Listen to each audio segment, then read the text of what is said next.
All right, the Gospel of John, chapter 1, part 3. So here I am in one of my other Bibles. I went through and did the Enduring Word Commentary. This side has a coloring page, so I had to use Post-it notes.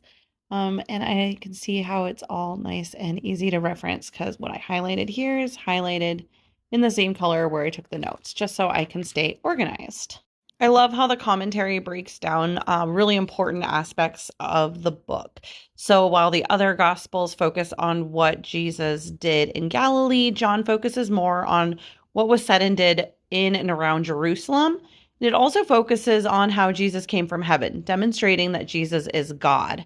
And is really focused on who Jesus is and not what he did, including the 7 I am statements, which we'll get into later in the book.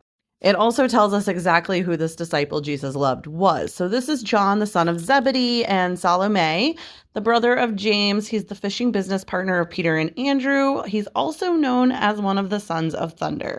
In the beginning of this book, John opens with a really cool riddle, but it is really neat the way that he does it is he's explaining that in the beginning, the Word already existed with God because the Word was God and everything was created through him for God. And it's just really incredible because in both the Hebrew and the Greek understandings of these words, it really paints just a really great picture for the culture and all of those people who would be seeing this and reading this in the early church.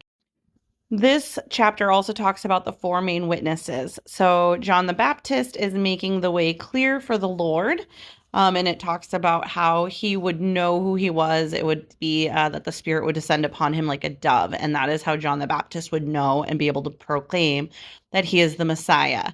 And then later on, Andrew proclaims to Simon that he has found the Messiah.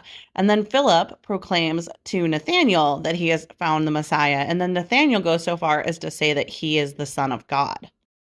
One of the most profound things to me is that every time Andrew is mentioned in the Gospels, he's bringing someone to Jesus. He's always bringing somebody to Jesus. He's like that guy that brings somebody to church. So I think one thing can be said for sure is that Andrew totally understood the assignment.